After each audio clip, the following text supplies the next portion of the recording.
Hello and welcome to episode 83 of the Paro Pod. We're back again this week with more Brown Talk. Loads of Brown Town, you know. A serious amount of Brown Town this episode. How have you been for the past week on? I've been good. Tired, but good. Tired? Why are you tired? Just work, man. Work? Going out, fucking you hell. know, meeting people. Yeah, the cycle of life. The social battery is draining very quickly every weekend. Yeah. I'd stay in this weekend. I think it's better for the soul. That's Yeah. it, you know. I was planning on being like, I might just stay in this weekend, and then got the text. Got the text. You got called I up. was like, oh, fuck it. Yeah. Oh, and you're needed. You're on. Yeah, I saw that. I was like, I don't think he really wants to go out. Yeah, no, it's tough, man. Getting called out, you know. I got called out. I had to go out. It's a fucking, sore business. Sore business. Drinks were needed. I did one of the most embarrassing things I think I've ever done in a bar. What? Hadn't even had my first drink yet, and I sat down with the mates and all, and Stephen was like, "Oh, are you going up to the bar?" I was like, "Yes," and he's like, "Can you get me a Jameson and ginger?" I was like, "Yeah, no worries." And I walked to the bar. I was like, "You know what? I'm gonna get one as well. I'll get one of those nice easy drink." And I walked to the bartender in Cassidy's, and I was like, "Can I get a Jameson ginger and then I blanked. I was like, "What's the third thing that goes into the drink?" And she was looking at me, she's like, and I was like, and what's the other thing? I said to her, like, what's the other thing that goes into the drink? She's like, what drink? And I was like, a Jameson ginger, and she's like, and what? And I was like, that's the fucking problem. And I literally, Lime, is it? absolute brain fart. Because she was like, lime. I was like, no, that's not it. And I was like, what the fuck is the other thing that goes into the drink? And Emily was there, and she came around because I haven't seen her in years. Gave her a hug and all. Your one was still standing there waiting for me to fucking finish up my order. And I was like, turned down and was like, Jameson ginger. And she's like, and what? I was like, that's the fucking problem. What's the third thing? And she was like, ice. I was like, it's not fucking ice. That's not the thing. Ice. That's a good answer. I had to like physically describe the bottle of what I wanted. She's like, ginger ale. I was like, yeah. And she's like, it's just a Jamie and ginger. I was like, oh, for fuck's sake. And I turned back around. I was like, I am so sorry. Yeah. I haven't even started drinking yet, just so you know. This man has aphasia. I was like, just Jameson ginger, please. And she's like, and what? I was like, no, it's just that. Yeah. I don't know why. Because I said and. I don't know why I said and. I said and. I was like, You tricked yourself. brain shot the bed. Could not think of what the other thing was. Like, Yeah, it's always important not to overthink what you're saying at the bars. Yeah, I'll have a pint. You know. Yeah, I didn't order I that. just want a pint, please. Just like a pint of what? Just a pint, please. You decide. The finest pint, please. Yeah, that's grim. That's grim. But Jamie Ginger, yeah, that's nice and simple. Nice and simple simple. drink. Refreshing as well. It's good Very for hydration. refreshing. Good for hydration. Absolutely down them, man. Yeah. They're delicious. They're very nice. But yeah. WrestleMania was on the weekend. Yeah. Wild. Yeah. I didn't watch any of it, but Interesting storylines going on there. yeah. Stone Cold returned. Vince McMahon returned. Got some backstage AEW fucking Beef. like Oh. this is the weird world of behind the scenes of wrestling, right? So AEW is the counterpart, or the Rival. rival, yeah, that's a better word. The rival to WWE, and it was set up by this guy Cody Rhodes, these two brothers called the Young Bucks, and this other guy called Kenny Omega. And Cody Rhodes used to be in WWE, and he was a pure mid card dude. Never, he was like, he was tag champ and like their mid card champions and stuff like that. And then he left, and he was like, I'm gonna become a star outside of WWE because independent wrestling is bigger than people realize. And he went around and he started his own company and stuff like that. But then the fans of AEW started to turn on him because he was always trying to be like a babyface, like a good guy. Mm. And then he was like, WWE called and they're like, do you want to come back? And he's like, yeah, I do. What? Immediately went back to WWE at the first chance he got. Traitor, man. What a fraud. But like, he set it up. He set it up and And he's he like, just I'm gave done. He's like, oh no, it's my time to move on. It's like, your whole thing for like the past 6 years is like, I'm anti WWE. And then he immediately went back and he returned at WrestleMania. And did he was it a good return? Yeah, it looked cool. I mean, he's Is literally, he a like higher ranking now yeah, or he's whatever? like higher up than he was. Yeah, He's like, yeah. I want to become WWE champ. It's like, because that's all, he literally basically said, because that's all that matters. And it's like, your whole thing for the past 6 years. Oh man. Yeah, was he the one that was like it's all fixed and that they're not there's no merit to Yeah. like the rankings and stuff like that, and he was like a fan favorite? Was that him or was that a different guy? That might be a different guy. Yeah, pretty different guy. Yeah, but still, like, it's just like, it's so fucking funny. It's so weird. Wrestling's so fucking weird. Yeah. The images of Vince McMahon getting what is it? Stunner. Getting stunnered by Stone Cold. Stone Cold. Very, very bizarre. 76-year-old Vince McMahon. Dude's fucking ripped. Man has to be on some amount of steroids. Yeah. He looks like he's kind of out of it as well. Yeah. Because the face does not match the body. No, it doesn't at all. It looks like a deep fake almost. You know? It looks so weird. Yeah. And when he talks as well, he's like, he doesn't really like enunciate properly. He's on the serious one. Wrestling's so fucking weird. Wrestling brain. I'm telling you, man. All those concussions. Yeah, it's not good for you. Not good for you. Not good for you. Concussion's bad. Yeah, they're not Hot good. take. Hot take. Yeah, concussion, bad idea. But yeah. Yeah, did you watch any movies on the weekend? Yeah, I had a look at a few. Not many now. Not Same. many. I wasn't even busy. I just didn't get around to watching anything really. You know, tired. Yeah. Tired. Always tired. Getting old. Never ends. But yeah, I watched this weird film out of nowhere. Really, it's called Heart of a Dog. It's this Russian film from 1988. When you put this up, I was like, does he mean The Power of the Dog? Yeah. I was like, for some reason the title appealed to me. That probably is it. Yeah. Plus, like dog themed films. I've been kind of on like a canine buzz. A canine buzz recently. Yeah. Dog films, they're quite cool. This isn't really a dog film though. It's based on the 1924 Mikhail Bulgakov novel. It's the same guy who did Master Margarita. That's his main thing. That's what people would know him for. He's this big just a Russian writer really. And he wrote this book in 1924. It's called Heart of a Dog. And it's basically like a satire of, you know, Russian politics, Russian society at the time. It was banned for 50 years, of course. You know, can't allow this. They're like, you can't let this happen because like it's kind of like it's like critical of the USSR and the Bolsheviks and stuff like that. As you were, you know, as to be expected. As was kind of fashionable as well back in the day. Again, this was like in 1924. This is the thing I actually didn't know. This was like the way after they consolidated power after the Russian Civil War, there was a period of the NEP, the New Economic Policy, where they basically like did a speed run through capitalism. Yeah. They used the prisoners and stuff like that to like build up the economy. Yeah. They built up the industrial base by basically just like going full libertarian, insane, brutal capitalism for like 3 or 4 years. That's what Marx always said. He's like, you need to have a period of capitalism in order to move on to communism, because you need that like that kind of bumper period, basically. Yeah, to build up the capacity to build socialism. But this was Lenin's idea, and it it went on for like 3 or 4 years. And apparently at the time, people weren't sure if it was gonna, if there's gonna, you know, that socialism was a thing that they're going to do. They're just going to, you know, do like a Chinese kind of thing where it's just like, we'll just stick with capitalism. You know? If the whole communism kind of rhetoric was just like, just kind of fake out. Yeah, what's that one of those? They built some fucking huge generator or something on a river. What was it that they did? On a river? Yeah, they did some massive fucking construction in those years, and they just used basically slave labor to build it. Yeah. The prison colonies, like they have so many prisoners. They're like, might as well put them to use. Yeah, you know, they have to do something. Yeah, they can't just be. They gotta busy themselves in Siberia.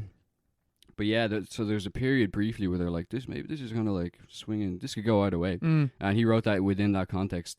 He wrote the novel within that context, and it's kind of about two main characters. This dog called Sharik, I think is his name. Is he a good boy? He's a good boy. He's like a street dog, and he's like he gets scalded with like boiling water at the start, and so he's kind of like he's feeling sorry for himself, and he's like kind of waiting to die in like the fucking the threshold of some butcher's fucking doorway or whatever, and he's rescued by this doctor, this like kind of like social climber doctor, like sort of a holdover from the old Russia, who is basically not ready for communism or whatever. He hates the Bolsheviks, and he hates the working class. He's like, I hate the proletariat. You know, he's just straight. I don't know, but he can do this because he's like, he has the fucking skills. They can't dispense with this guy because he performs like surgeries for the Bolsheviks and stuff. Like he's very knowledgeable man, but he's basically like the avatar of the bourgeois ideal. You know, like he's a perfectly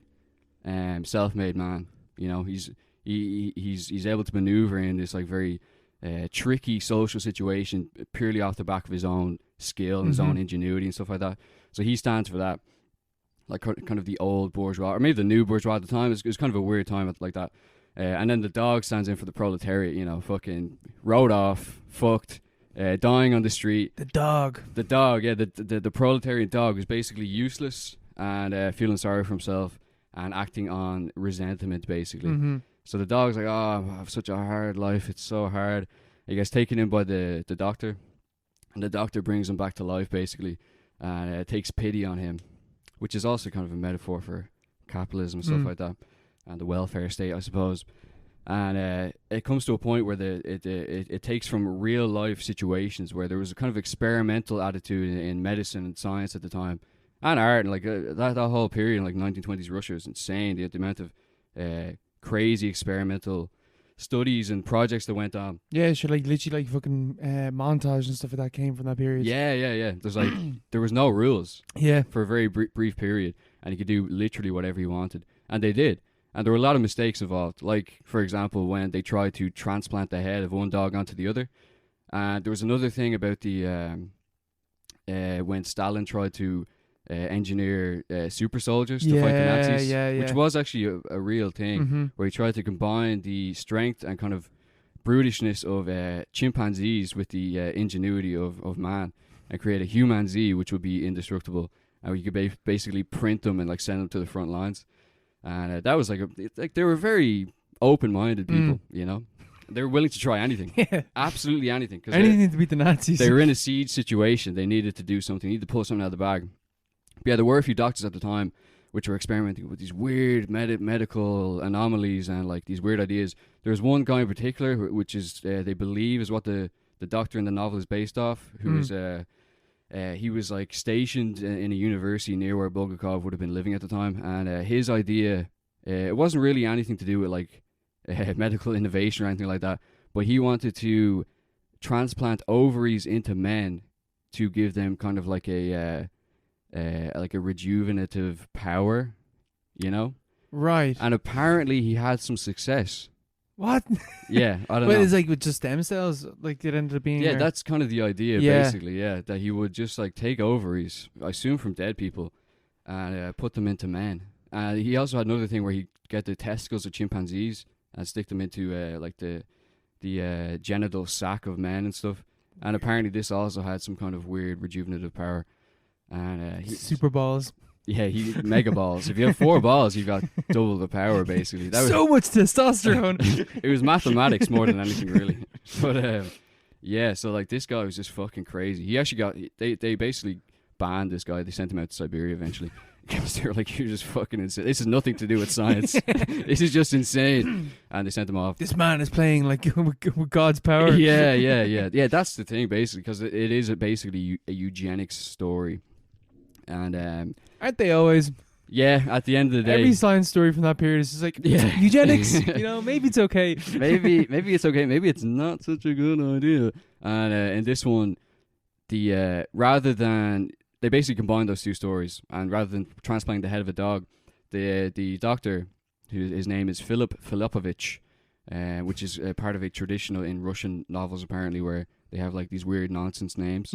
So like his assistant is called Ivan Arnaldovich, and the dog, who later becomes a human, is named Polygraph Stofanovich. You know, stuff like that. Oh, those classic Russians. Yeah, always up to their usual gags. Very nonsense. And but yeah, so the Philip Filipovich, he replaces the pituitary gland of the dog with that of a human, or the other way around, I'm not sure. But basically the dog starts to become a man. He like slowly evolves into a man, and he has like fur. The special effects are pretty cool. I actually thought this film was from the 1920s and that it was also banned for 50 years. But the ban on the book was lifted in the 80s, and that's when the film was made. So the special effects are slightly less impressive. Yeah.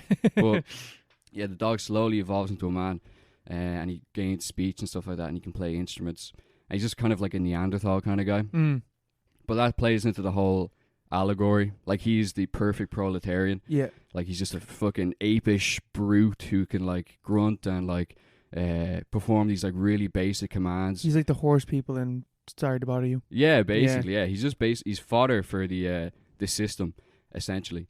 And they have this kind of like I don't know, it's like a parody kind of scene where the doctor, the assistant, and the polygraph, the dog man kind of person, have a discussion about Marx and Engels and their commentary on Kautsky and stuff, and like anarchist and like versus a socialist political theory. Yeah. And like the dog man person is like he's like dismissive of like anarchism, but also Engels and stuff like that.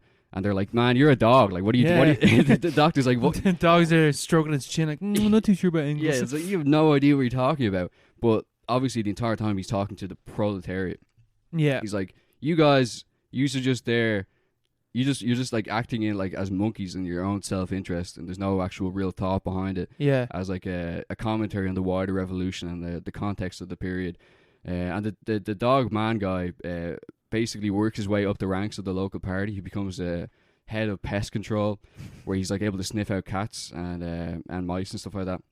Yeah, his uses. So he cleans up his little suburb of Moscow. Cleans up the streets. Yeah. He is the vengeance of the Russian people, and you know, and then it's just basically a story of this doctor having to navigate this tricky situation where he is a powerful guy, and he is kind of like immune from prosecution in many ways because he's so close to the upper echelons of the party and stuff. But at the same time, he's very, very much caught up with this tension between this abomination he's created, which is also kind of the paragon of, you know, the period. This is the prototypical Russian proletariat. This is the new man. You know, the I think it's the Homo Sovieticus is like, there's like an actual term that they had where they had this idea of reshaping man, like the whole Stalinist idea of that humans are something that can be shaped, and that we can that social engineering, genetic engineering, all those things are things that are endeavors that should be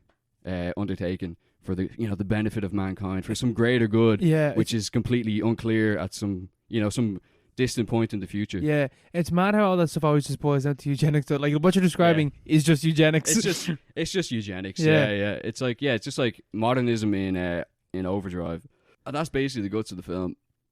It's like it's really silly. It's very funny. It's like it's not serious at all. And good. Because if this was serious, but like, yeah, I'm surprised it got released because this was released before the fall in the fall of USSR in 1988.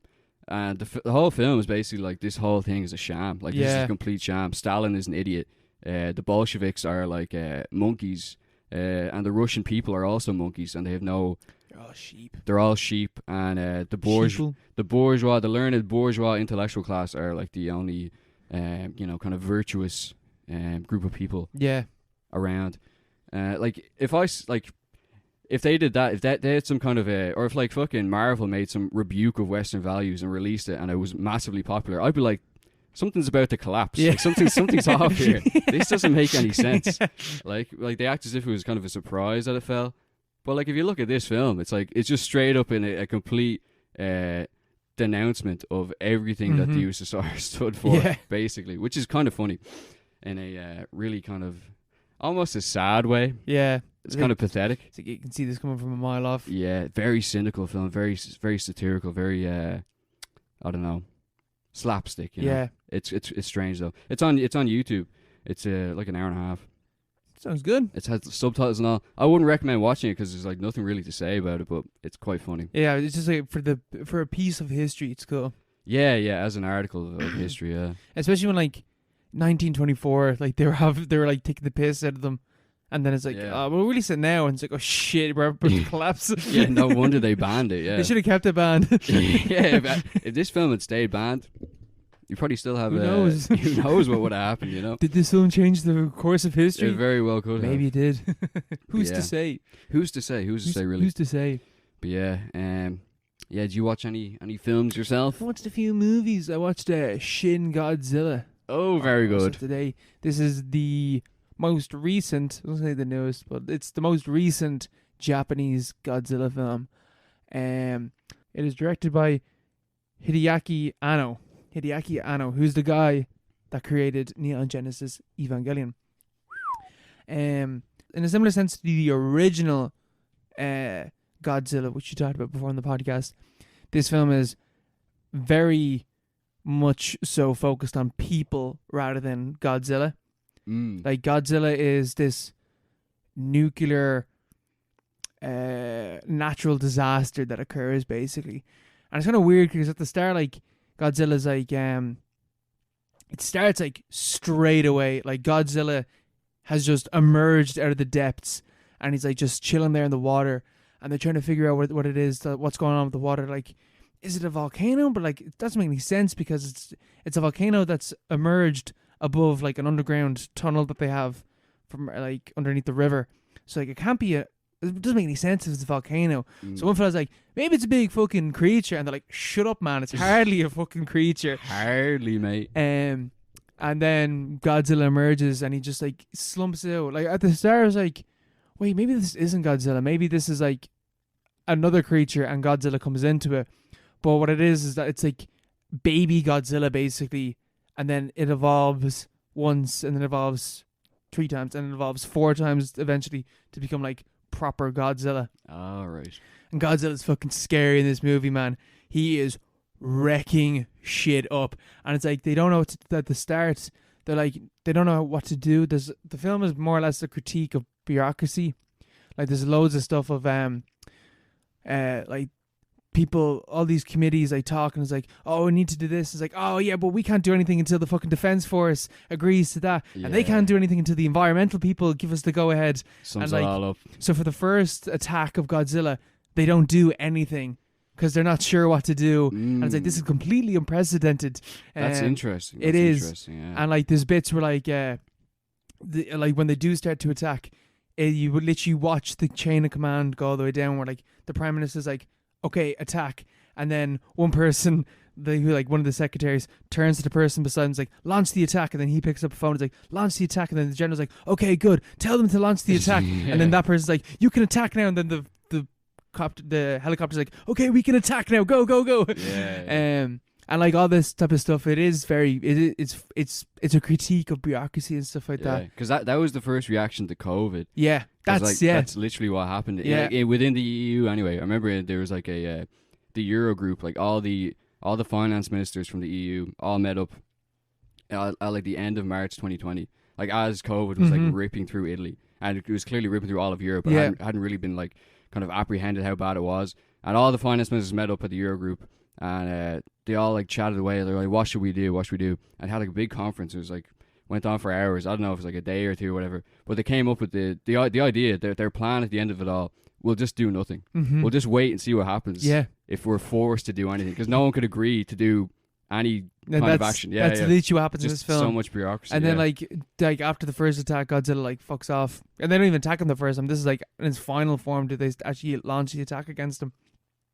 And he goes back into the water, and I was like, well, maybe he's gone. It's like, well, we can't just assume that he's gone. We need to like form a strategy. It's like, how do we form a strategy for something that we don't know anything about? And then they're just like, they look around, they're like, oh Jesus, he's after fucking bringing all this radiation in with them. And they're like, how, like, it's all this stuff like trying to figure out what Godzilla is, because some people are like for something this large, like, how is it creating its energy? And like, maybe it's nuclear, and someone's like, it can't be fucking nuclear, that's impossible. And they're like, oh, there's all this radiation around. Oh fuck, it is nuclear. And it's like, there's this fucking brilliant bit at the start of the film where like they're talking, because it's when Godzilla's still in the water, and they're like, because of the size of it, it's impossible, it is physiologically impossible for it to get out of the water, because it will just crush itself with its own mass, basically.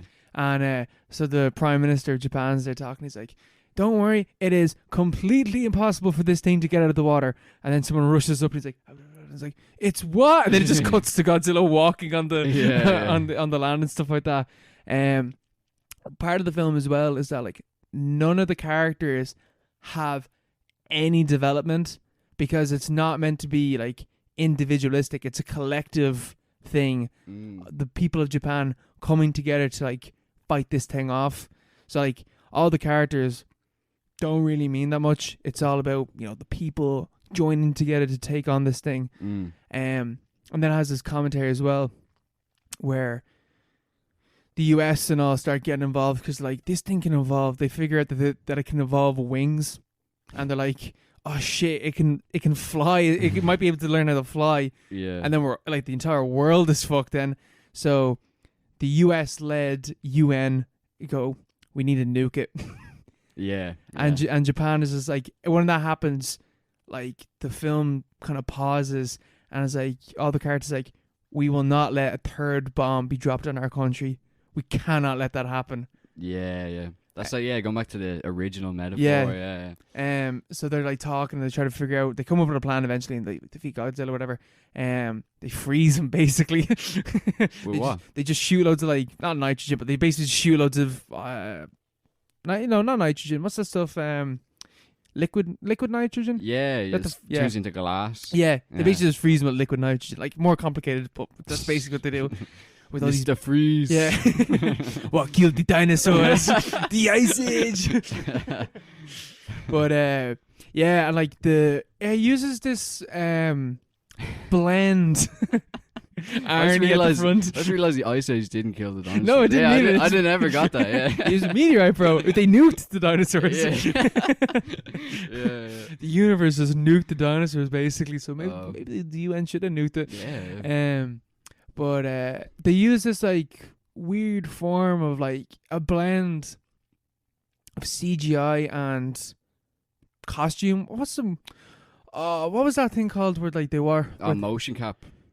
It's not motion, like the traditional style of making the Godzilla suit and stuff like that. I don't know. Remember they had a phrase for that, wearing like a suit.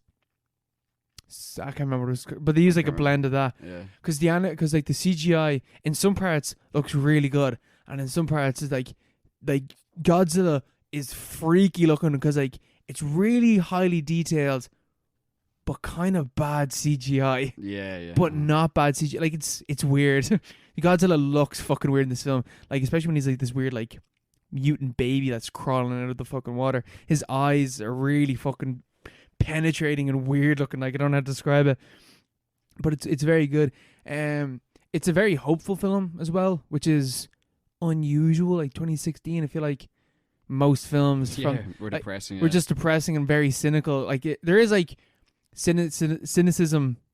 Cynicism, is that the word I'm looking for? Yeah. Cynicism against like bureaucracy and like, the chain of command and like how complicated the modern world is in terms of actually making a fucking decision on what we're gonna do. Taking a stand. But then the whole thing is like everyone does a bit where like one of the characters is just like, like it's nice to see like there is like all the committees and everyone is just working together like one organism against this thing. Like the human race in Japan have just banded together, and it's just like, we just need to work this out and like take this thing down, this common threat against all of us.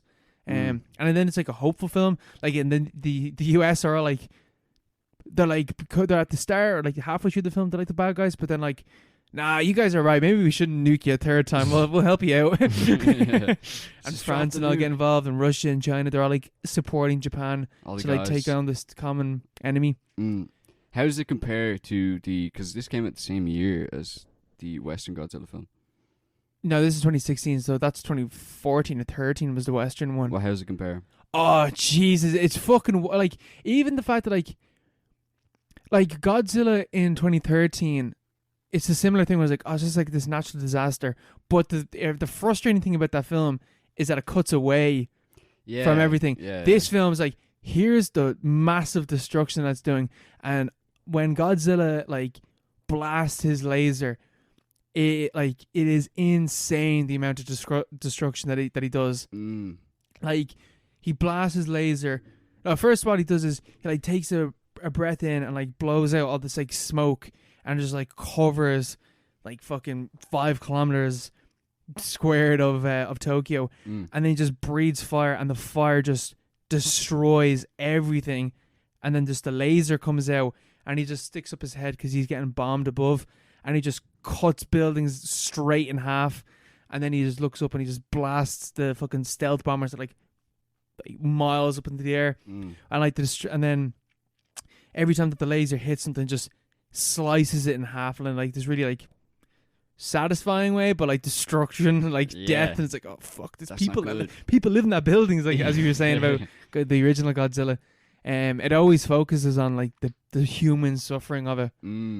Yeah, because the other one, the Western one's so shit. Like, this one's so bad. I've only ever heard about this film in like a positive light versus the Edwards version, like 2014 Godzilla, like, because Yeah. it just, what were they thinking with that film? What were they thinking? You know? It's weird when you watch, like, because, like, as we said, like, it's weird that Godzilla became huge and massive and, like, a huge. I think there's 31 Japanese films that, like, have Godzilla in them. That's without the franchise, and that's without, like, Mothra and Rodan. fucking whatever. Yeah, like, yeah. how many films does King Kong have? I wonder. Nowhere near. He doesn't have that. Yeah, but I know that he does. Like, he has a few films. He's not a Japanese one, is he? No, I think he's just straight up. He is straight up American. He's American. King Kong. He's American. He's an American hero. Yeah, G.I. King Kong. Mm. Yeah, it's not a lot anyway. Yeah, because, like, I actually ordered the Criterion Collection, like, box set of of Godzilla films. 17 Godzilla films are on my way. They're coming on Friday. 17. What the fuck? From, like, 1954 to, like, I think it's 1975 is when the collection stops. 17 films in that span of time is mad. That's a lot going on, yeah. But, like, yeah, it is weird that, like, Godzilla became. I think it is because he became really successful in the West, so they just pumped out these films. But each one, allegedly, I haven't watched. I've only seen the original Japanese one, and then the modern one, like Japanese versions of Godzilla. How, like, each one seemingly does talk about like nuclear destruction, like the effects that it has. Like, one of the characters is like, I can't let my country get bombed for a third time when my grandmother survived the first two. It's like, I will not leave my country. I cannot let this happen. And there's like there's all this stuff where, like, characters like, oh, if you do this, man, you can't run for fucking prime minister, or like you won't be able to be like lead to go to like become president. And like, yeah, but I need to sacrifice that for the greater good. Surely, yeah. Yeah. It's a weirdly hopeful, positive film, considering that this is the guy that did Neon Genesis. yeah. Which is somewhat bleak. Would you nuke Ireland if Godzilla was on the shore? Say he was on the cliffs of Moher. Oh, man, I just nuke Ireland as is. Just start again, bro. As is. As is. Can Start we please, over. Can we please? Yes. Let's just accelerate this whole World War III thing. Let's just nuke Ireland, please. Yeah. Nuke Dublin at least. Yeah, we can rebuild elsewhere. Dublin City. Just Dublin City. Yeah. Like one of those tactical nukes that, like, explicitly take out like a small area. Yes, small radius. Because they're like, oh, we need to drop a thermonuclear bomb on this thing. It's like, Jesus, gonna fuck this place up. Yeah, that's not good.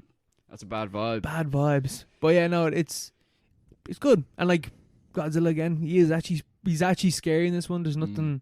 It is like there's comedy at the start because it's like a comedy of errors of the bureaucracy trying to figure out what to do. What and the crack is, yeah. It does a really good job as well of like conveying just like how complicated something like like the sense of evacuation would be, because they're like, we need to get 3.6 million people out of Tokyo if they are going to drop the bomb, and we have 2 weeks to do that. Because that's like, because after Godzilla's like blasted the area, he has to shut down, like recharge basically. So they're like scanning him. They're like, okay, at the rate that he's charging, we have like 2 weeks. So like we got 2 weeks to get 3.6 million people out. They're like, oh, we got to pass all these laws. We have to, food shortages out in the countryside are going to fucking plumb. We need to do this. We need to fucking make sure that the police and the army and stuff like that have all the funds and means that they have to get these people out. It's interesting, like, and like it looks like the bureaucracy of like how complicated something like that would be. Even in terms of like, if you just remove Godzilla's, like, if it was a natural disaster and you need to get all these people out, like a big massive natural disaster, and you need to get all these people out, what would that look like? Yeah, it's because you don't really like this is a 2016 film, but you didn't really have that kind of thing. Yeah, then, but now you kind of do. We have had two big events really in the past, like 2-3 years, where it just kind of come out of nowhere and everyone's had to respond very, very quickly. And it's like been kind of like the responses have been kind of like that in the film. Yeah. It's like it's all very, there's like such a convoluted chain of command, and so like it's like farcical the way decisions are made. I think I read or saw one of those graphs where it's like preparedness for a pandemic, and it had like it was like the usual thing where it's like all the Europe and like America are all green, and then everywhere else is just red. It's like they have no fucking hope, and this was like released in like 2015 or whatever. But then like you get to an actual situation where everyone needs to be pulling in the same direction, and things need to, you need to massive Unite. public project. Yeah, like infrastructure, all those things, and like obviously, Europe and America just completely shot the bed. Yeah. Completely shot the bed for the first year at least for the situation, which is completely out of nowhere. Didn't Trump literally get rid of like the pandemic committee or something like that like a year before COVID hit? Yeah. But probably didn't make a difference compared to like how, looking at how Europe did. Yeah. We fucked it as well. Everywhere shot the bed. We made an absolute hames of it. But it's a cool thought experiment. It is. You don't know what's gonna happen. This kind of event. Yeah, what if a big dinosaur that was made of nuclear bombs just fucking rose out of the sea? What do you do then? It's a good thought experiment, Like, what if an asteroid hit? What would we do? What the fuck what would you do? What if a volcano went off? What if there's a tsunami? A super volcano, like. Yeah, like what do you do? We're like, we've no idea. Yeah, no idea. We literally have no idea. Yeah. We're at the whims of nature, like. That's it. That's it, yeah. Just freeze it. Just do what they did. Just freeze it. We gotta freeze nature. Yeah. Meteorites come. What do we do? Freeze it. We have to freeze it. The Ice Age. The Ice Age. I just listen to Arnie. Just follow him. Yeah. Well, he is a politician, so we could. That's in the second. Because when I was watching the movie, there's a bit where like he starts to bleed, and I just went, if it bleeds, we can kill it. Yeah. He's like, he has nuggets everywhere. He just has these little nuggets of wisdom everywhere. He should be president. He should. I'd follow him. He should be world president. Yeah. Well, if aliens came down, who would you choose the one person to communicate with them? Arnie. Like, who else? What's not to like about him? He's got international appeal. Yeah. Everyone knows who he is. He's so big. He's so big, he's some random country. No one knows where he's from, really. Could be Austria, somewhere in Europe. Either him or, who else did we get? Morgan Freeman. He's already played the role about 20 times, So. Yeah, they just listened to us like, his voice, this weird creature's voice is cool. Yeah. Yeah, who would you get? Or who's the one person you would definitely not send? Not send. Well, Trump would be funny, but Trump would be you wouldn't send hilarious. him. You would not send him. You'd be sending your worst people. Boris Johnson, yeah, he'd make just stumble over his words as he's talking to them. Yeah. Just immediately just laser him. Yeah, he's just immediately fucking fried. Yeah. Vaporized. Yeah, I don't know. Who would you not send? There's a lot of people you wouldn't send. There's way more people that you wouldn't send than you. Yeah, I wouldn't. Would you go? If you were chosen, you got an email like you got any communication. My Gmail, it's like, oh, we need you. Yeah, it's one of those like Nigerian prince emails. We need you to communicate to these aliens. You are the first contact. Yeah, would you accept the offer? Would you say yes, so I can do this? I'm like, yeah, I can do this. Don't worry. So come walk up and give him a high five. I'm like, what's up, bro? What's up? You just started intergalactic war. Crack open a beer. I'm like, here, have a poison them. Yeah, I don't know. I don't know if I could do that. I don't think I could. I feel like, I'm too confused. Remember Arrival, like that whole fucking language lads is just like, oh, fuck those aliens. I'm not interested. I'm not learning that. I'm not learning that. I'm not speaking their fucking language. They go home. They can learn English. If you're so smart, learn English. Fucking hell. Yeah. Did you watch anything else? Yeah, I look at Lamb. Did Lamb come out last year or this year? I believe it came out this year for us, but it's a 2021 film, so it's a very recent film. Like all those fucking films. Yeah. Every film. We're always delayed a bit. Yeah, this is a A24 film. So an A24 horror film as well. A24 horror film, which is on Mubi, by the way. If you didn't see the ads. I saw the ads, but I keep getting ads sure. for it, like. Yeah, I wasn't sure if it had been taken off, but it still is on it. And it's an hour and a half. That's a short yoke. Is it? I thought it was longer than that. That's the thing. It does not feel like an hour and a half. It feels like 3-hour film. Ah, fuck that. So that's the first problem. That's without getting into what the film's about. But it's directed by Vladimir Johansson, who is a guy, Icelandic guy. Some dude. Some dude. It's co-written by Sjon, Sjon. He's like a collaborator with Bjork and stuff, and he's also co-writing the upcoming Robert Eggers Icelandic folkloric epic, The Northman. So kind of an interesting, writing partnership. And they also have Numi. What's her name? Is her name Naomi or Naomi? Or Numi. You one from Numi Rapace, Yeah. which is not how you pronounce her name. She's a Swedish actress. She was in Prometheus. She's in loads of those films. She's the main character in this. She's in fucking loads. She's in everything. She's a great actress. Very interesting looking as well. Yeah. But Wild. Wait, yeah. was she the girl in the dragon tattoo? No, she She was. is, yeah. She is mad. Like the Danish one, the original one. Yeah. Yeah, she's Swedish, but this whole film's in Icelandic. They must all just know how to speak their own language, like their different languages, you know. They're all the same. the top. I'll have a go at it. That top review on Letterboxd is Rosemary's Baby. Yeah. Yeah, it's a story of this couple, and they live out in a remote farm in Iceland. And this weird thing happens. A lamb is born, because they're sheep farmers. A lamb is born, but it's not a lamb. It's not immediately apparent, but it's not a lamb. It is a hybrid. It's a chimera between a lamb and a human child. So it's half lamb, half man. Does she or her husband fuck a lamb? Or fuck a lamb, fuck a sheep? That's the thing. It's not. The first chapter is very, very unclear what exactly is going on. Very unclear. So Wait, chapters? Is this in like chapter 1, chapter there's like 3 chapters, yeah. Why do films do that? I'm not sure. It's novelistic. Yeah, it's very novelistic. But in this one, it doesn't really make sense. I'll kind of explain that later. But it opens with this thing where it's like this guy. Or it's not a guy. It's POV camera, and he's in among the sheep. I was like, and he fucks the sheep, and then you don't know what it is, but it's clearly not a man. Yeah.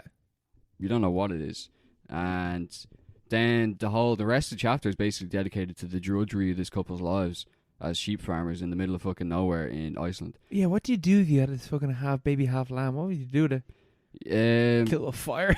Or what? Yeah, what they do, because they have the story is basically they are they had a child who died.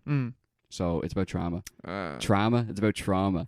Trauma. Trauma. Yeah, it's a trauma film as well. It's a co-production. But yeah, it's about trauma because they had a child who died, and they're suffering with grief. And their day-to-day lives are so shit. It's just boring, you know? It's just they're sheep farmers. They get up, they do certain things, they have their habits.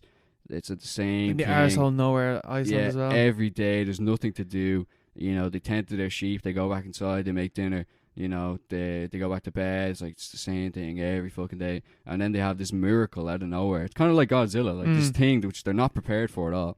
But that's actually not the meaning of it in the film. But like, I thought that's the direction it was going to go in.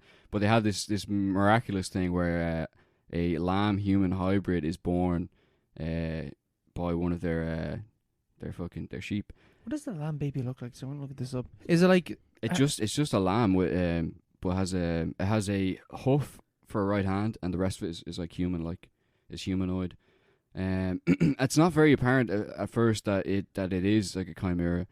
They put this thing in a fucking sweater, do they? Yeah. That is I was just on the image there. That looks so funny. It's so cute. It could be a comedy. It could easily be a comedy. Oh my god, it walks on 2 legs. Yeah.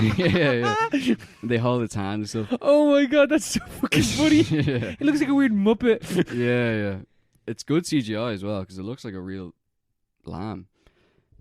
And basically, it's slowly revealed over about 20 fucking minutes that this is actually this is a humanoid lamb crossbreed kind of thing. And instead of being horrified or reporting this to the authorities or like doing anything like that, you know, they're stuck in their own. They're isolated from everything. They're isolated from, you know, civilization. They're isolated from society. They're isolated from themselves. You know, they're grief stricken. They're clearly not in the right mindset. They decide to adopt this lamb as their own child, and they name it after their dead child, Ada. Oh, that's so weird. So it's very on the nose in that respect. So you have this weird mixture of things. So the first chapter, you have this weird mixture where you have this kind of strange, mysterious opening, and then you have this weird. It's not weird. It's just boring drudgery of their day-to-day lives, kind of charting out how they live for about half an hour, and then you have the lamb coming into it properly, which establishes this weird surrealism, which is the horror aspect of it. This is listed as a folk horror film, like on Google, and like if you put into Wikipedia, It's like a folk horror film. Yeah, it Icelandic looks folk like horror it. Like it has the same vibe. yeah, the from trailer, and the stuff like that. trailer, yeah. The trailer gives the vibe of a horror film, but then you get into chapter 2, and it just goes back to like drudge realism, boring kind of day to day right. stuff. So like it's like But it has a lamb in it, yeah, so I'm not sure why they did that. it's just like there's no filling a hole of grief maybe or something. Yeah, that's the the thing. It's like it's in the I don't know. I feel like life would be pretty fucking interesting if I had a weird lamb baby. Like yeah, but it's in the school of the Babadook. Yeah. Where it's just it's a family drama with this weird element Mhm. involved, rather than a folk horror film, which is a commentary on like family or anything Yeah, like that. yeah, Like, yeah. It's the inverse of that. I thought it was the latter, but it's actually the former. And yeah, I don't know why it doesn't kind of double down on the surrealism aspect, like the horrific aspect of it. You know, you have Yeah. a fucking lamb baby walking around, Yeah. and you have this the brother character, like the husband's brother arrives, and you think he's gonna like add some kind of context to it, like objective eyes on this Mhm. fucking weird his Baby, nephew, yeah. this weird baby that they've clearly become attached to, and that he might be able to provide some kind of like insight to them about like how insane this is, and that maybe Yeah. they should report this, or this isn't healthy and all that stuff. And he does those things, but then he just kind of like he just drifts away. This movie sounds really fucking weird. Yeah. Like I'm not sure why he's just there, and he doesn't seem to. He's just there for his plot purpose, to kind of to provide some kind of contrast. Yeah. But then he just disappears, and he has this weird relationship with the wife as well, where he's trying to get with her. Yeah. But there's no reason for that to be in the film. I don't know why that's in the film. It's really weird because like when this film was coming out, there was like loads of hype up for it online and stuff like that. I saw, but then it came out and I didn't hear a fucking thing about it. And every person I know that's seen is like, yeah, it's all right. It's all right. That's it. It's all right. Yeah. Once you get into chapter 3, it's the ending is very, very mysterious. It ends quite quickly as well, because the brother character leaves. He's shipped off because he's a nuisance, and they don't like how he treats the little lamb. Because the lamb is just the lamb could just be a child. Like they don't treat it any differently from Mhm. a child. Like it's just a stand. It's like a Does it speak? no, but Right. they can understand what it says. You Yeah. know, that kind of thing, and they Right. can understand English. Yeah. So, but like the lamb is Wait, do basically they speak English in this film? well, no, sorry, Oh, right. Icelandic. Okay. Icelandic. It's all Icelandic. But the lamb is like a totem for their grief. It's like they poured all their mourning, Hopes and dreams into this. their hopes and dreams that they had placed into their real child. They have now kind of transplanted into the lamb. And it wraps up very, very strangely, where she's gone very briefly, and the dad brings the lamb for a walk, and he's confronted by this creature from the opening scene. And it actually it's like a monster who is a half human, half lamb. Spoilers, but like half human, half lamb. Yeah. And the film basically wraps up there very suddenly. But there's no fantastical, horrific element to it. It's kind of just a morality tale about. This film doesn't sound that good. It's not very good. Yeah. It's not very good. It's all right, like, but it's just. I think I was disappointed by the how it was marketed, really. Yeah. And kind of like I thought it would go in a different direction, but it just doesn't. Like it has these surreal elements, like the lamb baby and the monster. Its father.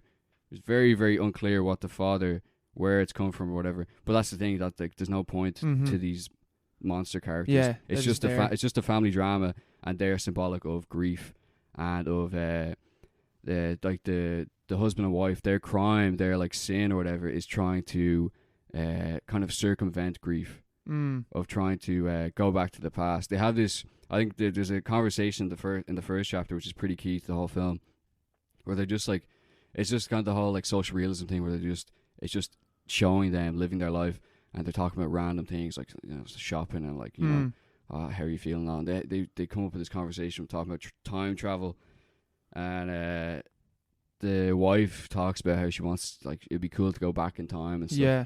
And it's not really elaborated on, but like that's, as you watch the rest of the film, like that's the key kind of, that's like the telegraphing the rest of the film basically. It's such a weird film. They want to go back in time to something that is obviously completely unattainable. They want to circumvent the whole grief process of mourning their lost daughter Yeah. by just Replacing her. replacing her and pouring it into this kind of fucking, this replacement Yeah. animal, this sheep, which is strange. That is strange. And it's not for. It's like, it could have been more horrific. It could have been cooler. I think. Yeah, I that's feel just my main problem. It just could have been way cooler. Because at least like the Babadook was scary. Like when I first watched it, like I was like, this Yeah. is a scary film. Yeah, I feel Mm. like for this film to work, it needs to be scary or like Yeah. be horrifying anyway. Yeah. I don't understand why they didn't do that. Yeah. I 'Cause- wonder why A24 picked this film. Maybe it's just a weird film. They're like, Yeah. I'll take this. Yeah, it is a really A24 film, but I think I could have done better. Yeah, yeah. That's what everyone that I've watched this film, that I've heard talk about this film say the same thing. It's like, yeah, it's not really a horror film. Yeah, It's kind of just meandering yeah, it's kind of walking around in the middle of nowhere with a weird lamb. with a weird little lamb, and he's very cute and it's very cool, Mm. and it's really creepy. But they don't. I don't know if they understand how creepy it is, but like that's obviously the gimmick. But like, why are they drawing you in with something that isn't representative of the film at all? I don't know. Maybe it's a bit of like a. Maybe I- Icelandic man. Yeah. Maybe that's our fault. But the whole grief thing is like so like straightforward. I just thought they'd do something different. Yeah. I thought they'd do something better. There's so many horror films about grief. Yeah. Like There's a it's, lot. It's well trod area, It Yeah. is, and it's very very slow as well. Very slow. What's your favorite horror film like about grief or about like family issues or whatever? Hereditary, bro. Hereditary, yeah, fair. I was gonna say specifically about grief, Midsummer as well. Grief. Yeah. That's like a, it's interesting. Yeah, Like what was it saying? A lot of people have different ways Yeah. of interpreting that film as well. yeah, both films as well. And you Like, don't even need to be like, you can watch that film and not be like, oh, that was about grief, This film is just like this. Oh yeah, they tried to replace their child and they paid for it basically. Yeah. Which is very straightforward. But it's still alright though. Yeah, It's I might give it a it's watch. alright. I might. It is on Mubi. There's is so on many Mubi. films that came onto Mubi recently. I'm like, I'll watch that eventually. Drive My Car went onto Mubi last week. 3 hours though, isn't it? Yeah, because I was like, I'm never gonna go and see that film. And then Mubi like, here it is though. I was like, oh, you fucking bastard. Yeah. It's like, I guess not 3 hours. Nah. Yeah. I've heard it's kind of overrated. I've heard it's good, but it's also like it's a 3 hour long film that's basically two people in the car having a conversation. Yeah. I'm okay. I'm not gonna watch it. It's for some people. It's not for me. Yeah. Give me my monster movies instead. Yeah. Straightforward. Easy, Easy, simple, simple, but also evocative and challenging in some ways. in different ways. As Yeah. I stroke my chin. Seriously, stroking your chin at Godzilla films. Can't wait to stroke my chin. I don't know why I did the jerk off motion to that. Stroke my chin. Do some Godzilla films. It's a euphemism, bro. So it's Godzilla. It's just a massive phallus that's going through. Just wanking off the Godzilla films. They're hot, man. The suits are I got class. 17 in the mail. How much Godzilla porn do you think that there actually is? Ah, man. It's all blurred. I'd say there is a disturbing amount. You remember? Yeah. It's like crush porn. Ever seen that? Oh fuck yeah, I've seen that, but I haven't seen it. But like I know it. I know it well. You know, There's definitely loads of Godzilla we content. we were talking about we were talking about Spy Kids last week on Zoom, and the thumb people. Yeah. I was like, I guarantee it, this is some weird porn for that, and we just looked up I looked up sexy thumb people Spy Kids. What'd you get? Man, Let's see. live reaction right here, right? Live reaction. Oh my god. What the fuck is that? That's so... Yeah. I don't know what I thought I The was gonna nails as the nipples is the Yeah. fucking worst one. say. Yeah. I don't know what I expected, but... Oh, Jesus fucking Christ. Yeah, anyway. Leave it there. Should we go for a break? Let's go for a break. And we are back from the bake. We're back from the break. Oh, Freudian slip. Hey, yo. We're just baked. We're just too baked, man. My eyes, man, they're all red. Yeah. It's like they're on fire. Same. Whoa. Eyes of fire. Eyes of fire. Continue on the slight trend of today's episode of Folk Horror. Eyes of Fire. 1970. Whoops. When did this one go out? 83. Oh, 83, is it? Yeah. Fuck, got that well wrong. Yeah, we should put up the director's name as well. The director's name is Avery Krunze. God, I'm butchering that pronunciation, but anyway. No wonder he never made it. Yeah, never. He's only made 3 films. Because, like, He should have changed his name. Eyes of Fire, along with such classics as The Invisible Kid and Cries of Silence. It sounds a bit heavy. Yeah. Yeah, what you think of Eyes of Fire? Honestly, I preferred it to Lamb. Yeah, I fair have enough. to say, I preferred it to Lamb. You know, I actually like it's a messy film, but I think I overall really enjoyed it. I will say. Oh, the film is an absolute mess. An absolute mess. It's a hodgepodge of everything. Yeah. But it's got really good shit in it. Yeah, where it's good, it's really, really good. And it's not even. There's no real bad parts. It's just really poorly paced, very, very poorly structured and stuff. But yeah, like where it's good, it's great effects and the themes and stuff and the setting and The folk horror aspects of it. the folk horror aspects. Yeah, they're done really, really well. It's kind of similar to The Witch. Yeah. Like- the setting and the theme. Yeah, And the fact that they're like thrown out of they're expelled. civilization and like, oh, we're gonna go off and find Eden. Yeah. They don't find Eden, they find hell basically. Yeah, they're pioneers. Pioneers expelled because there's a preacher having, Having orgies basically. having orgies with people in the community, and they get expelled and they have to sort of fend for themselves.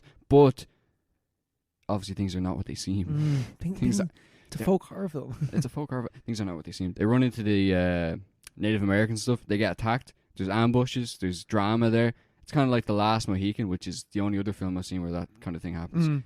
And that's the only similarity. But then they run into this valley, which the Native Americans don't go near. They refuse to go into it. They're like, that's bad vibes in there.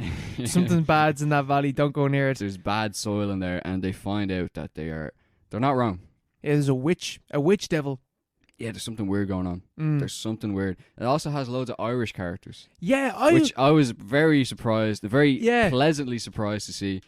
And the accents aren't that bad. They're not. They're actually not, surprisingly decent. They're not that bad because it's not like, oh, we're Irish, we're from, I miss the old country. It's like they're just kind of. It's not. Yeah, they're Irish, but like it's not mentioned once. I think it was halfway through the film. I was like, wait, hold on a second, these characters are Irish. Yeah. Because one of them says, like, she describes one of the characters, Anna, as an Irish fairy. I was like, and then when she said fairy, I was like, she's an Irish fairy. I was like, oh, you're Irish as well. Okay, right, never mind. Yeah. I didn't cop for ages that they were all Irish. Yeah, kind of the main witch, or Leah or Leia. Leia, not Anna. Yeah, Leia. She's she's like a witch or a fairy or something like that. Full on witch. She's using magical powers to kind of defend the pioneers from attacks and stuff. So she's in touch with the land, but she's coming across something that's like a match for her powers. Yeah. In the valley. She was kind of my problem with the film. Yeah, she is stupid. Yeah. Because like I loved it was like basically the film starts. Family they're all getting fucking. They're about to be like burnt at the stake and like hung and stuff like that for like, the preachers having sex with like multiple different women in the commune basically. And then they rock up and some people save the preacher and they're like, oh, we gotta go. And so they nick a boat and they go down the river and then they're trudging through the forest. But basically they're all fucking idiots and have no idea where they're going and don't know what they're doing. And then the husband of one of the women that the preacher was fucking catches up with them because his whole family's gone off with them. And he's just like, I'm here for my family. I don't really care about you stupid bitch. You started fucking this dweeb preacher. Yeah. What's his name? Marion Dalton. Yes. Yeah, he's like a Red Dead Redemption protagonist kind of thing. He's the rugged. Will Smith is the preacher. Will Smith. What? With a Y. Will Smith. Yeah. They could do a remake. Yeah. They could. It's Chris Rock. Chris Rock is Marion Dalton. Yeah. But yeah, he's Yeah, he comes in. He's like, I hate these people. Yeah. He's not too happy. But he's like, he's also somewhat in touch with nature because he's like, he spent time with the Native Americans. He's like, nah, the Native Americans are cool, man. You gotta chill out. And the preacher's like, these are inferior people that can be, we can better them. We can civilize them. He's English, so teach them into becoming like part of God or whatever. Yeah. We can spread Christianity in this rough and terrible land, basically. Yeah. And so they go off and they get attacked by the Native Americans, and then they float into the valley because he's like, it's kind of like it's almost like a siege situation where they're like, if we leave, we'll get attacked, so we'll just stay here, and this is perfect because no one will bother us here. But then nature starts to attack instead. Yeah. And then everything kicks off, but like, it's a weird film because things don't really, because they kick off and then they're like, nah, we're gonna go back to like complete kind of stasis, and then we're gonna kick off again, and then we're gonna go back to being like, talking about stuff, and there's fucking fairies, and there's like a demon. There's a demon witch. There's an orphan. An orphan shows up at their camp, a Native American orphan, and who's it brings in? Leah brings she the witch character. Oh no, the child's just found on the ground basically. Well, it's the preacher who's like in favor. There's only one character in favor of actually bringing it in because everyone else is like, this is fucked up. Yeah, because he's like, there's something weird here. This is a gift from the Native Americans. They've gave us an orphan, and she can become we the can perfect. mold this. Yeah, we can mold her. We can make her a Christian. She can spread it to the other Native Americans. It's just a film about colonialism, basically. Yeah. But it's very, very confused. Very confused. Yeah, it's weird because even talking about different characters, like your man Marion just kind of falls out. Mm-hmm. He just kind of like falls off. Like he's just disappears. Even though he's not in the start of the film, and then he's briefly the main character almost, and then he just disappears kind of. Yeah, and then Leah becomes the main character, and then she kind of just fucks off as well. And she doesn't start as the main character. Yeah, it's a weirdly paced film. Like very strangely paced. Because like, even the narration, there's like 4 or 5 different people narrating the film. Yeah, at different points. Yeah, because the film starts at the end of the story, and then characters are narrating to these French settlers about like, this is what happened, and they're like, no, don't believe it. No, bullshit.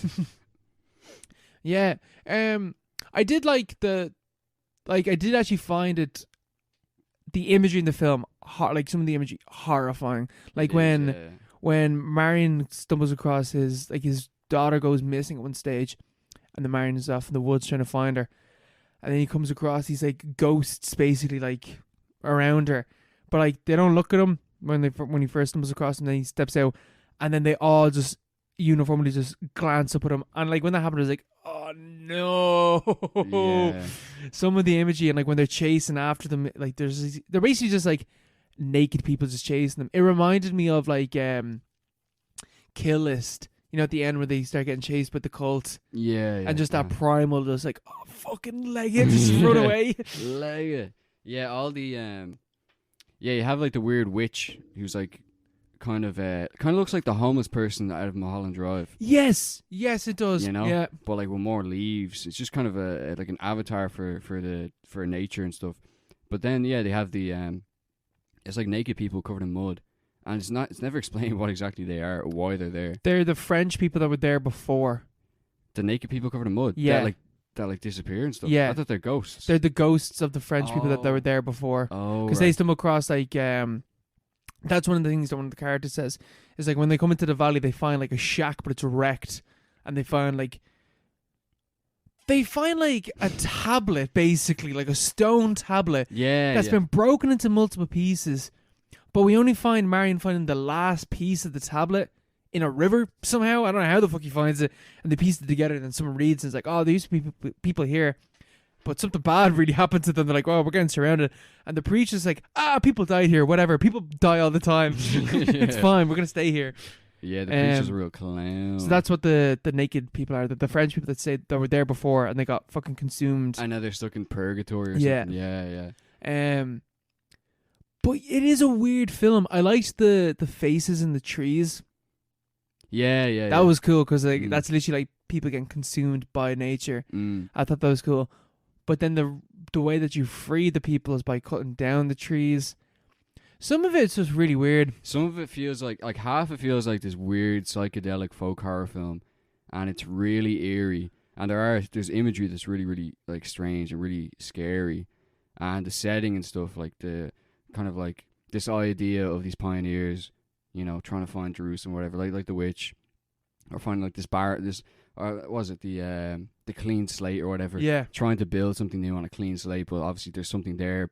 Yeah, the Obviously, land is pre-owned. yeah, there's land there, there's something else there, and they're coming into conflict with that. But then there's a whole different part of the film which is running kind of concurrently, which feels like it's like in First Class when the teacher would throw on like a VHS tape, and it's like some magical kind of like garden, fairy magical kind of thing, and it just feels like the tone does not match at all, and, No. obviously the pacing is all fucked up as well. But but like the conflict between, like, say, the Leah character and the witch, it just feels completely. It's not a horror thing at all. I Yeah. don't feel like. I don't like the fact that Leah is full on, like, she has magical powers. Yeah, Like at the start of the film when the preacher's about to get hung, she like dashes her eyes at the fucking at the rope, and the rope snaps like with fire. yeah. It's just fucking, and I don't know. And everyone's like, yeah, we assumed that was gonna happen. Yeah, just like, oh, they always said that he was lucky, but it's like, he wasn't lucky. She straight up has magic. She's a witch. Like, she's straight up fucking magic. Yeah. I don't know. She is a terrible character. Yeah, it's such a fucking weird film. And what happens at the end? She basically becomes master, or she becomes like a. She becomes the master of the valley, basically, Okay, yeah. by eating Taking off her clothes and eating what? eating the witch, basically. Eating the witch. Yeah. And if she's like a Irish fairy in the valley. Yeah, and then like the people that are captured by the French people, one of the French soldiers becomes possessed by her. Yeah. Yeah, like it's such a. I think listening to us explain this is It like sounds way worse. Yeah, it sounds a lot worse than it actually is. It's like, but it is like that core idea of like these settlers getting into a land that is sacred to Native Americans. Like, you don't, or cursed, and it's like, don't fucking go near this place. It's somewhere that you should leave alone. And they're just like, no, we're fucking modern civilized people. We don't believe in fucking witches and ghosts and whatever. Even though one of them is a fucking preacher, and it's like, I believe in the big ghost in the sky. and they have a witch, and they literally have a witch with them. That whole bit of it, and the whole thing of nature trying to take over. Yeah. But then it stops being nature and it starts being a literal witch that's like in the forest that's attacking them. And the orphan and all this stuff, like, The orphan's in on it. That's the thing. The orphan was like a Trojan horse. Yeah. Sent by the forest, not the Native Americans. Mm-hmm. Or the witch or whatever. But I think the witch is just an avatar for the forest. Yeah. Like a personification of it.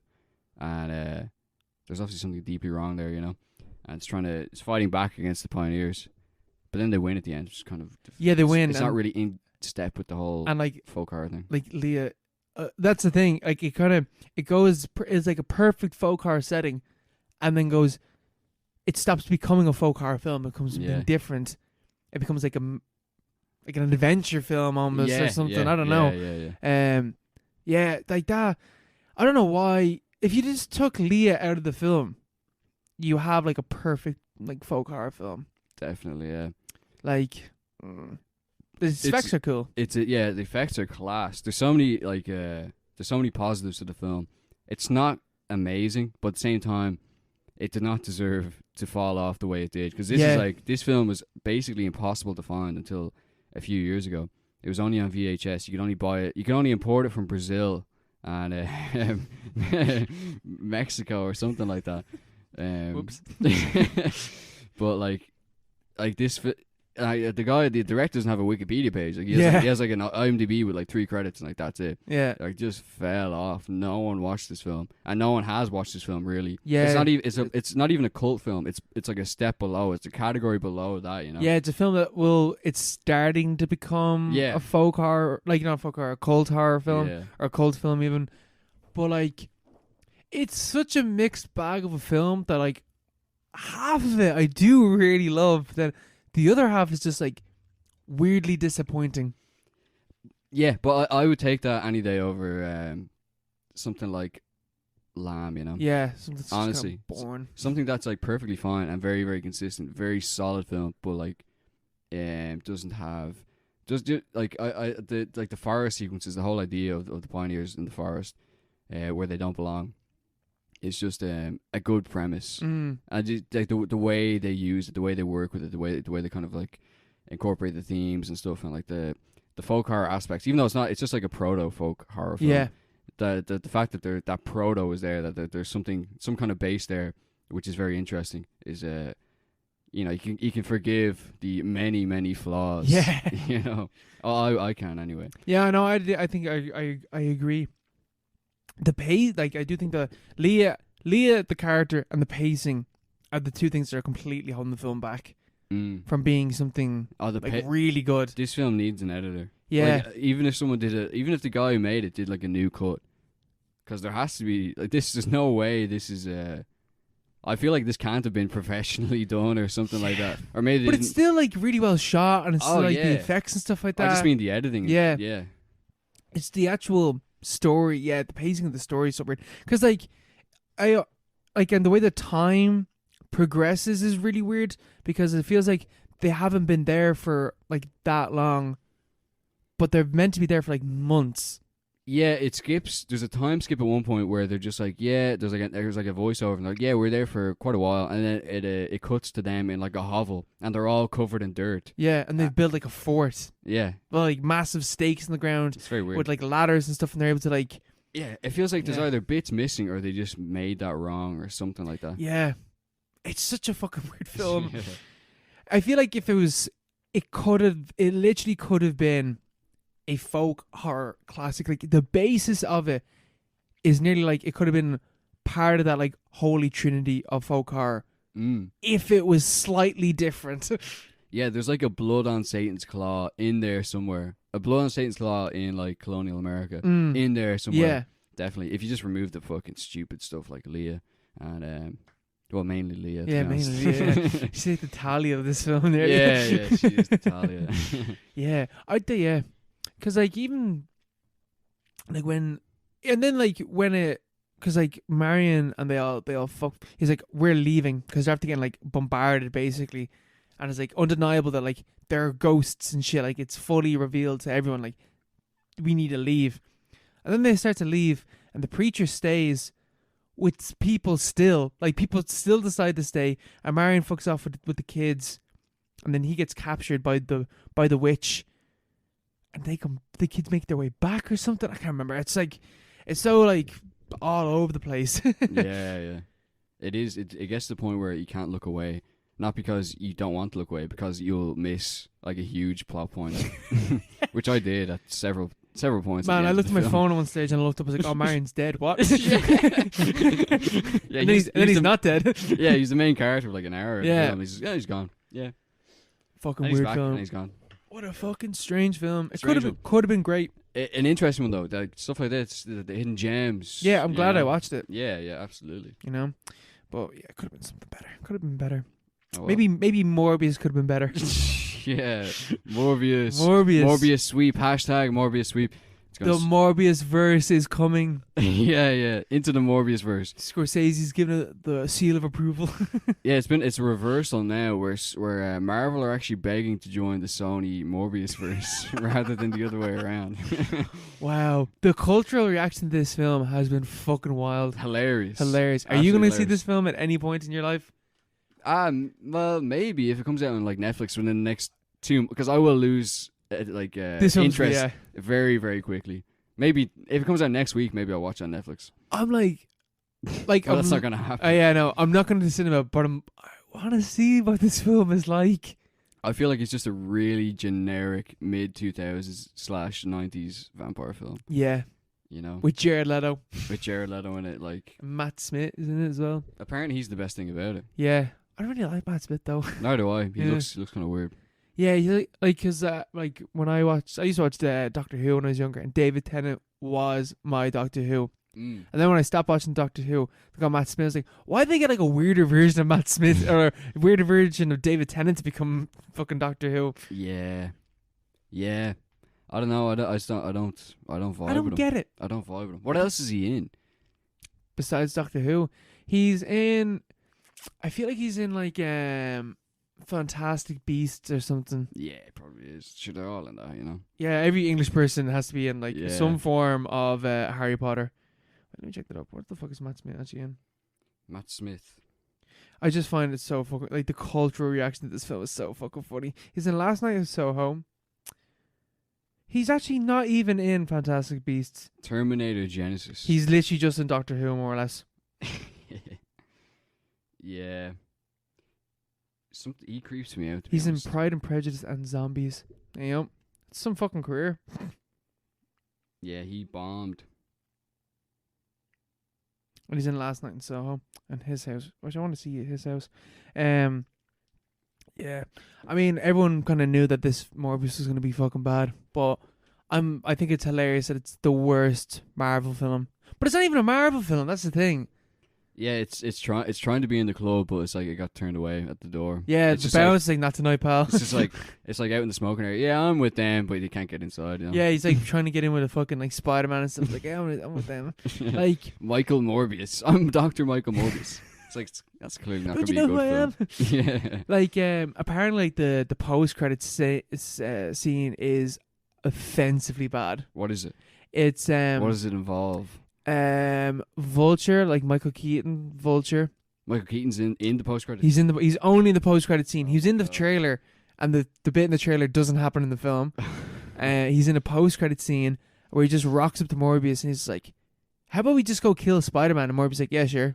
But like in the Morbius universe, Spider-Man doesn't exist, or at least Morbius doesn't know who Spider-Man is. So why would he Is want it? to just go kill Spider-Man? Yeah, but isn't there like there's references to all three like Spider-Man in the film? Apparently, that's not actually in the film. That's only in the trailer. Is it? Yeah. What the fuck? Like everything the trailer and all the marketing towards it made you think. Even the fact that they were like a new Marvel legend is unleashed. It's got absolutely nothing to do with the MCU, as far as I'm aware. It's got fuck all to do with the MCU. I honestly I wouldn't be surprised if like the initial project was like this can be kind of like MCU adjacent in the same way Spider-Man films are. And But then, Venom. It could be like a Venom. yeah, like a Venom. But then like fucking Kevin Feige or whatever saw the film. He was like, take all that shit Yeah, out. it's like this Like, is get the yeah. fuck away from this. yeah, we are cutting you off. Like this is dead weight. Like I wouldn't be surprised if that was the case. Yeah, especially because I feel like MCU films, like Black Widow and Eternals, and there was another Marvel film that came out that people didn't like. They're on like a bit of a run at the moment that people aren't enjoying them. Having said that, they also had No Way Home that people fucking adored, Yeah, it was huge. Yeah. and I have a feeling that Multiverse of Madness, is that what that one's called? The new Doctor Strange. That'll be big. Yeah. People will love that as well. Yeah. So But they have very tight control over everything they do. yeah, I feel like Morbius just like it's it the is. bastard child. Like Yeah. Like it's tightly controlled and it by different people in a completely different way. To the extent that it's just a bad. It's Like a bad movie. it's been like savaged. It's been fucking hated. Yeah. Like the critics hate it. Everyone hates it. What's it like? What's the audience rating for it on Rotten Tomatoes? I think it's you like know? 70%, but like every film when it first opens is like 70, Mm. 80%, unless it's like Offensively bad. yeah. I think anyway. I've heard people say that this film is offensively bad though, or is it just I'm generic? I don't know. I'm kind of interested. I Cause, want to know why it's so bad, yeah. because all I've heard is it's really bad. Could we get like a rip? I'm online? sure this is online. Yeah. I'm sure it's like we can part this film. Yeah, I might do that maybe if it's easy to get, Yeah, just to see what it's like. How long is it actually? it's 2 hours probably. I'm gonna say it has to be like 2 hours. All fucking superhero films are like 2 hours long. That's true. But I actually have a feeling is this less? The Morbius verse. If it's an hour and 45 minutes, that is beautiful. There's no way it's 90 minutes. It's 100 minutes. Oh, an hour and 40 minutes. Yeah, Doable. not bad. Doable. That's not bad. Yeah. Wonder how much of that was cut. Yeah, a living vampire. There's a lot of emphasis on that. I'm not sure why. Because surely all vampires are living. Yeah, isn't that the point? Is he a villain? I think he's an anti-hero. Anti-hero, okay. I don't know, because like the way that the trailers made it look like it's Dr. Jekyll and Mr. Hyde, but he, like, who's his enemy in it? Like, who does he fight, or is it just He fights Matt Smith. He's like a guy who uses Morbius's antidote or his chemicals or whatever for evil, in some kind of way. But is Morbius not evil to begin with? I thought that as well, but I'm not sure. Yeah, because isn't the whole thing that he doesn't have any control over Morbius, or like the vampire? This film just sounds mad confusing. Like, what the fuck is this film about? This film is. I don't like Morbius because it's too confusing. It sounds, yeah. The more I think about it, I'm like, what the fuck even? Because I haven't actually heard what the film is actually about. Like, yeah. Apparently, it is coming out on Netflix in within the next year. So gas. So that is hilarious. So that's not gonna. That's a bit pointless. Release it now. Yeah, drop it now. Drop Morbius now. It also was released in Russia because of the invasion. So wild. Take that, Russia. That would say Russia snapping. Sanctions are hitting them hard. Morbius has been pulled. Have you seen all the stuff about Will Smith getting like repercussions for the slapping on the industry? Not really. They're like, oh, we're gonna hold off from releasing. Oh yeah. Brides 2. Bad Boys 4. 4? Yeah. Or 3 or 4 or something? 4, yeah. 4, yeah. But it's like, okay, right. The slap was bad, obviously, right? Physical violence, whatever. The industry has a known problem with pedos and abusers. Like, Ansel Elgort's in the TV. Like, Netflix were like, oh, we're not going to release, like, these specials or whatever that, or, like, whatever film that Will Smith's in. We're not releasing it because of all this controversy with Will Smith. It's like, but you're releasing a show with Ansel Elgort, who's the star, like next week or something. Yeah, and they have all Weinstein's films, Polanski's films, stuff like that. They don't give a rat's. It's just because he did it in front of everyone. Yeah. He did it in like the most public way possible, which is his big mistake. Yeah. So like he's just he knows how it works. It's his own fault, you know. And it was gonna happen, but yeah, it is so hypocritical. Yeah, it's so hypocritical. But like, to be fair, all the films that are being pulled, they sound fucking shit. Bad Boys 4, come on. Bright 2. No one liked Bright 1. Yeah, Bright 1. Why is there? Why is there Bright 2? Yeah, you know, pull them all. I think there's another one as well. There's like a Karate Kid. There's a Karate Kid 2, which he used because he has his own production company now. Because he's the bigwig. I'm pretty sure that's why he was getting the Oscar, because he just pulled a few strings and stuff. Yeah. Because like the guy is not a good actor. I've already talked about that. Yeah. But like, it's all the films that he's working on through his production company have like fallen into a bit of trouble. Weird. Or been pushed back from the slate because they're all co-productions and stuff, obviously. So it's a bit of an overreaction, but what can you do? I find it very irritating. They should just strip him of the Oscar and be done with it. Forget it ever happened. Yeah, it's like, okay, we're not taking back the Oscar. Yeah, like he like it's the most. What he did was the most symbolic offense ever. Like it was bad, but it was mainly the fact that it happened on TV. Yeah, at the Oscars there. So they retaliate by doing the most symbolic retaliation ever. Strip him of the Oscar. Everyone's happy. Then just forget it all happened. Yeah, just forget about it. You know, because like it's not that big of a deal. Forget about it. Judd Apatow was just like, he could have killed him. Who? Judd Apatow was like, Will Smith could have killed Chris Rock doing that. It's like, he slapped him. He could have fallen over, hit his head, died. Apparently, stand-up comedians are absolutely fucking outraged with it. Oh, they are, yeah. Because like you're after opening the floodgates. They could be attacked at any moment. They live in fear for their lives now. Yeah. Stand-up comedians. See Dave Chappelle making another transphobic joke. Slap the shit out of him. Yeah. Oh, God. Oh, no. Fucking Hollywood, man. They're all scum. All scum. Fuck Hollywood. Except for Bruce Willis. Damn. That's some transition, man. Except for Bruce Willis. Fucking hell. Yeah, Bruce Willis to retire from acting. That's so sad. Yeah. That's a real downer. It is a downer, because, like, I only put this on the docket because it's one that, talk about how good Bruce Willis was. He did, like... Is, yeah. He's still alive. He's still alive, but, like, how good his films were. Yeah, he's retired now. Because for the past, like, 5 years or something, he was pumping out Dog shit films. dog shit films.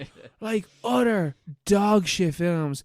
But apparently, because my thought was, like, afterwards, when I heard this, like, oh, so that's why he was doing all these bad films, because he was just trying to make as much cash as possible before he retired. But apparently, like, he only recently got diagnosed with it. Oh, but then definitely, but then there's also stuff like coworkers knew for years that he had something. Yeah, you probably would kind of know, wouldn't you? Yeah, I suppose. Yeah. He was mad old. He's not that old. He's in like 67 or something, isn't he? Is he? He's not that old. Oh, he is, yeah. He's on the dot, 67. Oh, How did you know that? I think I read a headline earlier today of it. 67.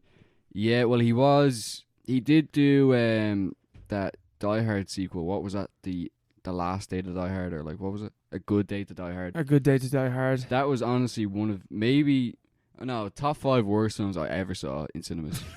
Honestly, it was so bad. It was one of the worst. It's the worst action film by far I've ever seen in cinemas. I'm pretty sure from that point he just did a string of terrible films.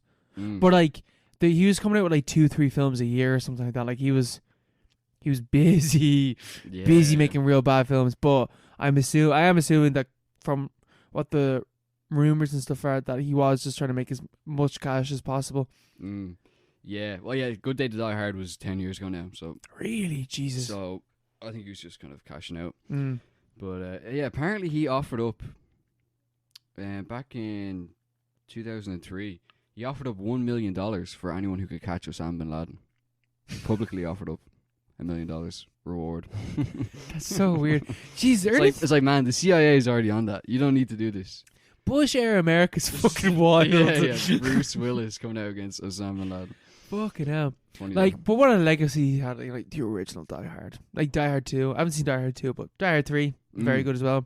Yeah. Moonrise Kingdom. I'm pretty sure he's in a few Wes Anderson films. Sixth Sense.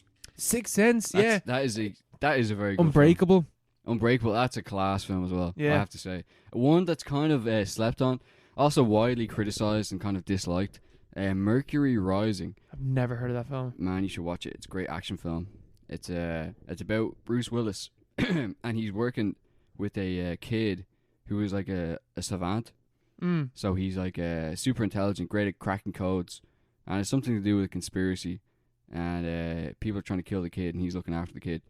And it's very paint by numbers kind of action film, but it just hits all the right spots. Yeah, just a good film. I watched it like 10 times probably. It was on TV recently as well. I saw a bit of it. It's actually pretty good. The tagline on Letterboxd is "Someone knows too much." Renegade FBI agent Art Jeffries protects a 9-year-old autistic boy who's cracked the government's new unbreakable code. That sounds class. It is. It actually is. Mercury Rising, so good. 98. I was forgetting he's in Pulp Fiction as well. Yeah. Another great one. He's really good in Pulp Fiction as well. Mm. The Fifth Element. Did you ever see The Fifth Element? I have not. I intend to. Man. Lee Evans is in that film as well. Like, Lee Evans, man. Yeah. Lee Evans, he's class. I love Lee Evans. God, yeah. Fifth Element. I think I've seen that film like 10 times as well. We used to have that on DVD. I used to watch it so many times. Really? Yeah. Mila Jokovic is in that film as well. Mm. And bleeding Gary Oldman as well. Yeah. Ian Holm. Jeez, I didn't even know. Chris Tucker. Oh, fuck yeah. I remember Chris Tucker being in that film. Oops. Luc Besson. Who the fuck is this? Oh. He did Lucy, yeah. He did Lucy and he did Leon. He's a pedo. He's a pedo, yeah. Aren't they all? Aren't they all? You know, you can't swing a cat in Hollywood without hitting a pedo. Jesus. He was also in Sin City. And Sin City. And Over the Hedge. Remember Over the Hedge? He's very good in Over the Hedge. Yeah. Wait, is he the turtle in Over the Hedge? Or no, or is he RJ? I think he's the raccoon, isn't he? Is he RJ? Is he the raccoon? He has to be. Yeah, he's RJ the raccoon. Yeah. Who plays the... Gary Shandling. You know Gary Shandling? Oh, yeah. The guy with the big lips. I knew I could think of the fucking... I could hear the voice. I couldn't think of the face.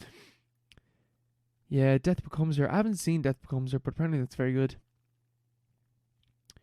Yeah, he's in a bunch of Tarantino films, actually, like as just like minor roles. Looper as well. Looper's very good. Oh, yeah, man. Looper is kind of slept on, considering how big it was at the time. It's kind of like forgotten, kind of, but it's But it's a great film though. yeah, it's very good. He's in the Oceans films as well, apparently. 12 Monkeys, which we never got around to watching. Yeah, we should watch that. You know, we should watch that for next week, maybe. Let's do it. Does that make? Yeah, sure. I don't think it fits with the tone, but fuck it. Bruce Willis. Well, and he's in Friends as well. Man, he was in Rugrats Go Wild. He was the dog. I do not remember that. He's Rugrats Spike. Go Wild. Yeah. What the fuck? What film is that? Oh wait, I'm trying to find that here. Rugrats, it's one with the wild thornberries. Oh yeah, because she can talk to animals, can't she? Yeah. Yeah. They got Bruce Willis for that. Yeah, That's Spike. fucking wild. That's great. That's a great film. I will stand by that. Tim Curry is Nigel Thornberry. I never copped that.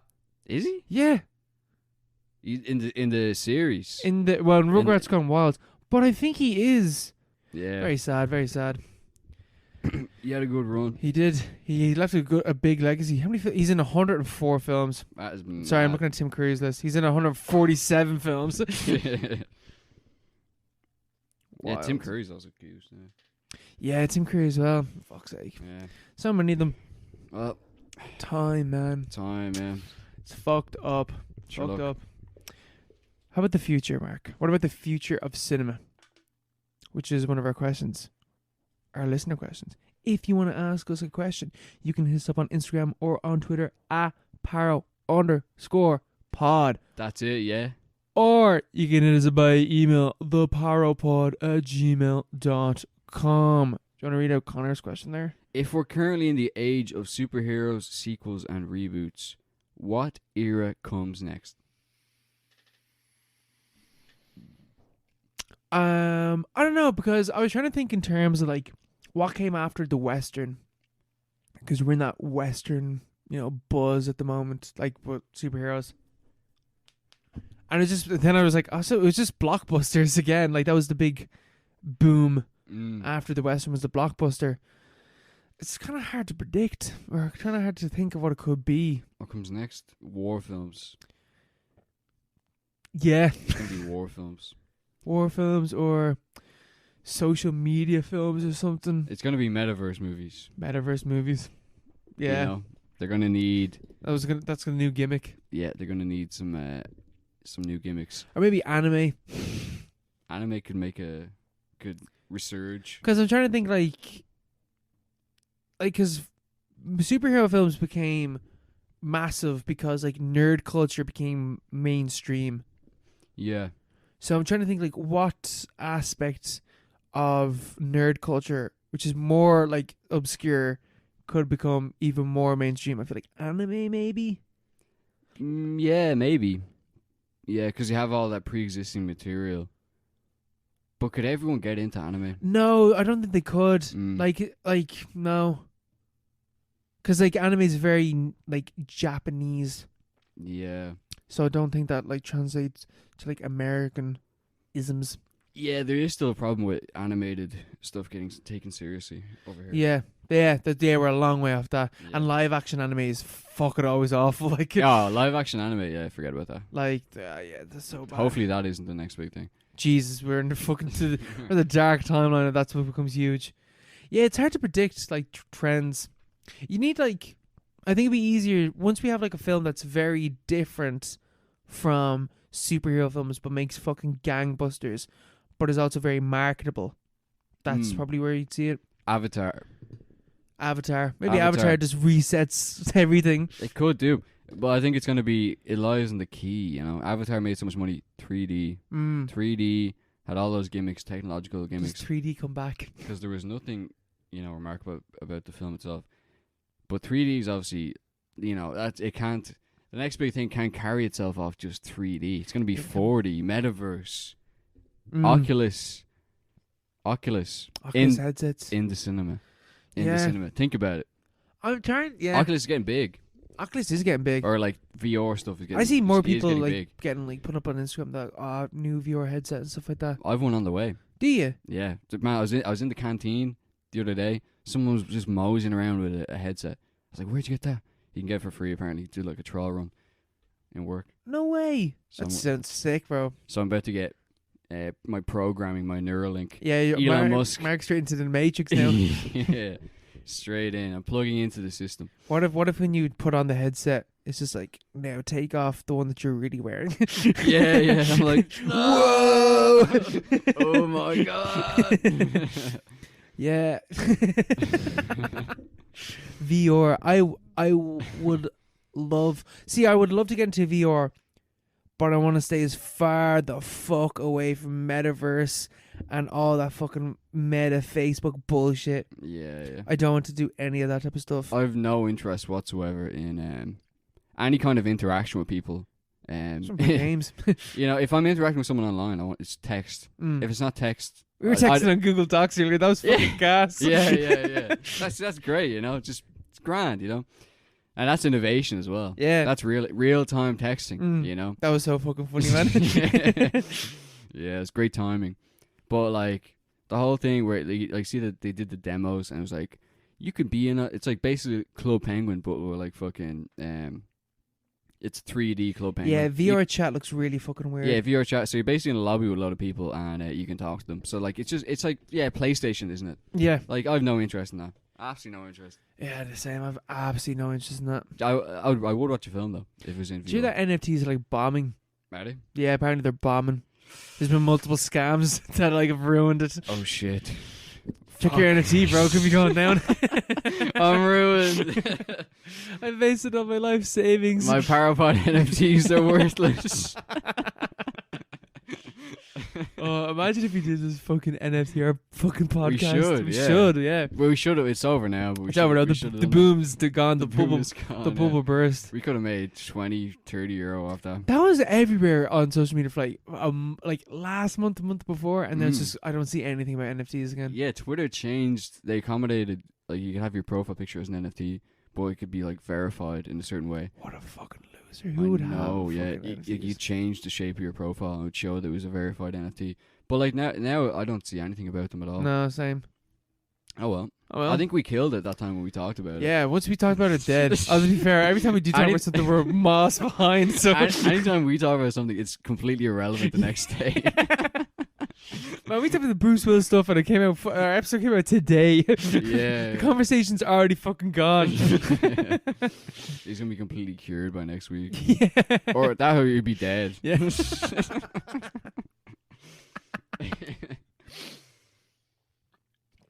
Oh god, I feel like it's really just going back to the question.